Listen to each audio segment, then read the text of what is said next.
Good evening everyone. Shaurya study classes में आपका स्वागत है।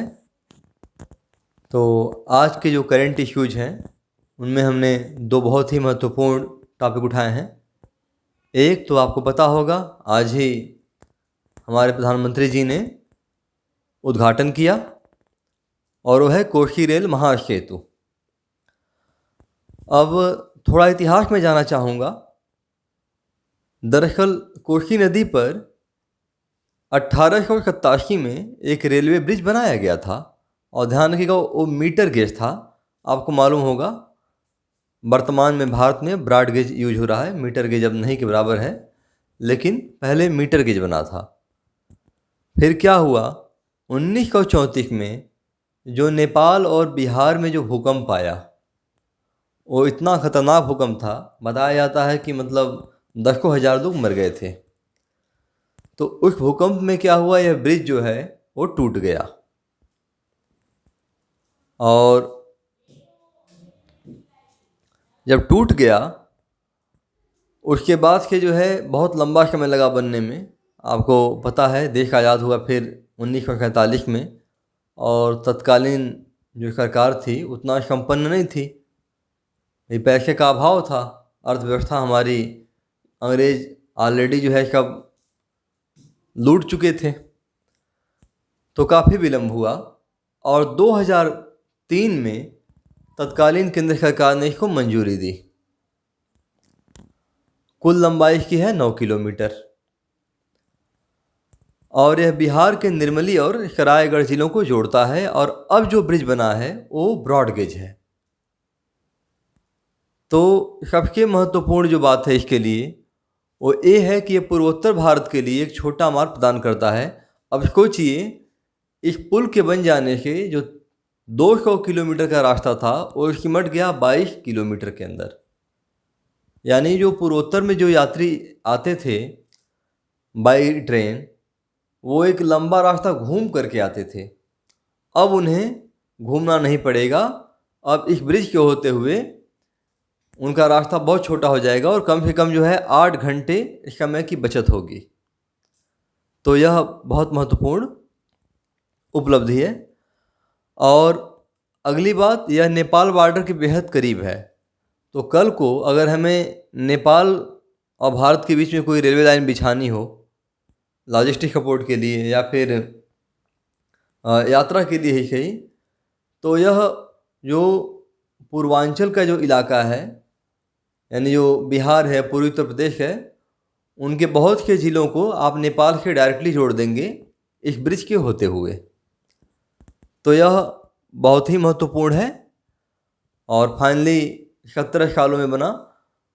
इतना लंबा समय लगा, आपको मालूम हुआ कि भारत में ऑलरेडी बहुत से प्रोजेक्ट लेट चल रहे हैं। ख़ासतौर पे जो कंस्ट्रक्शन के प्रोजेक्ट होते हैं, हमारे ब्रिज हो गया, हाईवे हो गया, रेलवे ब्रिज हो गया, बहुत समय लगता है। हालांकि यहाँ पर पूरी तरह दोष आप सरकारों को नहीं दे सकते। कारण ये है कि कोसी नदी के बारे में आपको पता होगा, हर साल बाढ़ आती है और इसका कटाव बहुत ज़्यादा होता है।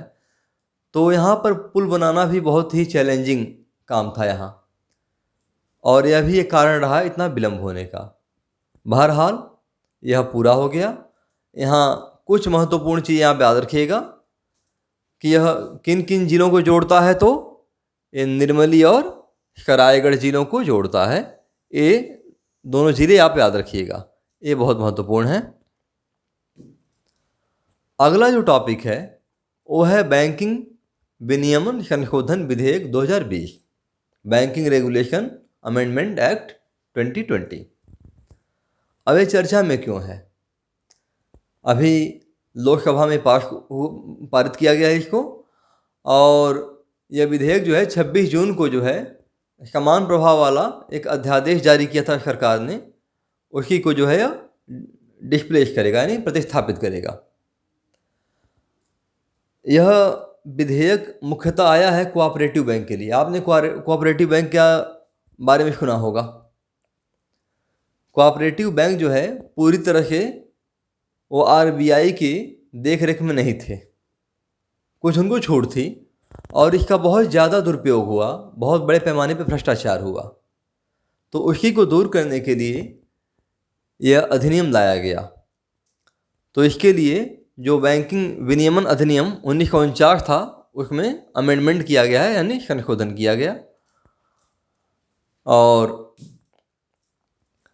केंद्र सरकार द्वारा सहकारी बैंकों को भारतीय रिजर्व बैंक यानी आरबीआई की देखरेख में लाने का लक्ष्य है। अब क्या क्या प्रावधान है इसमें?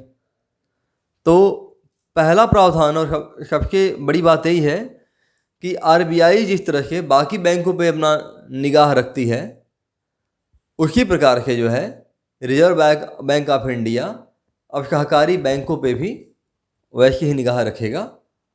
और इनका जो प्रशासन है और जो बैंकिंग नियम है सब आरबीआई के अधीन होंगे। इसके बाद आपको एक टर्म पता होगा, मोरेटोरियम, जिसको बोलते हैं विलंब काल। ठीक है, ये आरबीआई द्वारा बैंकों को दिया जाता है। अब बिना मोरेटोरियम दिए उसके पुनर्गठन और एकीकरण की प्रक्रिया जो है आरबीआई शुरू कर सकता है। हाल ही में आपने देखा होगा बहुत सारे बैंकों का जो है एकीकरण हुआ, बहुत से बैंक मर्ज किए गए। तो जो सहकारी बैंक भी हैं उनमें भी सुधार के लिए कुछ इस प्रकार के कदम जो है आरबीआई उठा सकता है।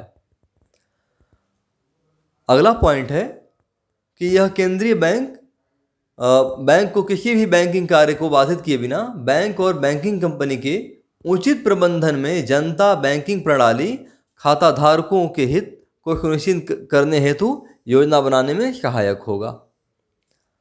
और एक और पॉइंट है कि जो पब्लिक इश्यूज होते हैं, सरकारी निर्गम, इक्विटी जो होते हैं, वरीयता के जो शेयर होते हैं, और साथ साथ असुरक्षित जो डिबेंचर होते हैं, उनके माध्यम से जो है धन जुटाने की अनुमति अब इसको मिल जाएगी।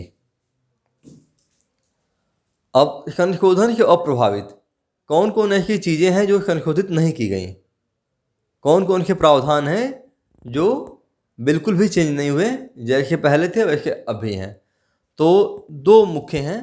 पहला है कि राज्य कानूनों के तहत सहकारी समितियों के राज्य रजिस्ट्रार की मौजूदा शक्तियां इन परिवर्तनों से प्रभावित नहीं होंगी। यानी जो राज्य के जो कानून हैं जो इन समितियों पर लागू होते थे वो अभी भी लागू रहेंगे। और दूसरा, पीएससीएस यानी प्राइमरी एग्रीकल्चरल क्रेडिट सोसाइटी, जिसको हम बोलते हैं प्राथमिक कृषि साख समितियों के ऊपर ये प्रावधान लागू नहीं होंगे, जिनका मुख्य उद्देश्य क्या होता है? कृषि विकास हेतु दीर्घकालिक वित्त प्रदान करना।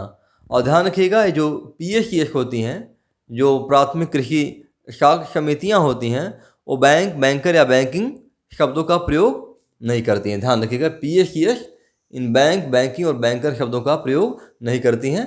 यह एक महत्वपूर्ण तथ्य है, खासतौर पे आपके प्रीलिम्स के एग्जाम के लिए, तो इसके भी ध्यान में रखिएगा। आवश्यकता क्यों पड़ी वो मैं ऑलरेडी आपको बता चुका हूँ, पीछे बताया मैंने आपको कि धोखाधड़ी और जो गंभीर वित्तीय अनियमितताएं पाई गईं, उसके बाद जो पीएमसी घोटाला आपने सुना होगा, अखबारों में छाया हुआ था, मीडिया में भी, पंजाब और महाराष्ट्र कोऑपरेटिव जो घोटाला हुआ था, उसमें बड़े पैमाने पे धांधली हुई और बाद में जो है लोग सड़कों पे उतर आए थे, कोर्ट को वहाँ पे दखल देना पड़ा। फिर सितंबर में क्या हुआ, आरबीआई को पीएमसी बैंक के बोर्ड को विघटित करने और स्ट्रिक्ट जो है जो प्रतिबंध लगाने के लिए कहा गया। तो आपको मालूम होगा उस टाइम कुछ इस प्रकार के भी नियम आए थे कि आप अपने अकाउंट के इसके ज़्यादा पैसा नहीं निकाल सकते। तो बहुत से लोग प्रॉब्लम में आ गए थे, सड़कों पे आ गए थे। महाराष्ट्र में काफ़ी बवाल हुआ था, आपको मालूम होगा। और इस टाइम जो है कोऑपरेटिव बैंकों में 6 लाख जो हैं वो खाता धारक हैं और उनकी कुल जमा राशि 5 लाख करोड़ है, यानी एक बहुत बड़ा अमाउंट है यह। तो अब सोचिए कि भ्रष्टाचार किस पैमाने पे हुआ होगा यहाँ पे। और पिछले 5 वित्तीय वर्षों में 220 करोड़ से अधिक, देखिए 220 करोड़ से अधिक धोखाधड़ी के 1000 मामले जो है इसमें पाए गए। तो इसका मुख्य कारण रहे कि यह अधिनियम लाया गया, बहुत ही ज़रूरी था और इसको लगभग सभी दलों का समर्थन भी मिला सरकार को यहाँ पे। निश्चित तौर पर एक अच्छा कदम था। अब आगे देखने वाली बातें होंगी कि क्या कमियां रह गई, क्या चूक रह गई, क्योंकि अगर अभी भी घोटाले होते हैं इन बैंकों में, कोऑपरेटिव बैंक में अंदर, तो इसका मतलब है कि इसमें भी कहीं न कहीं चूक हुई सरकार के, तो देखने वाली बातें होंगी। तो ये आज के दो महत्वपूर्ण इश्यू रहे। ऐसे ही हम डेली आपके लिए जो समसामयिक जो इश्यूज हैं, जो मुद्दे हैं, उन पे हम चर्चा करते रहेंगे। बहुत बहुत धन्यवाद।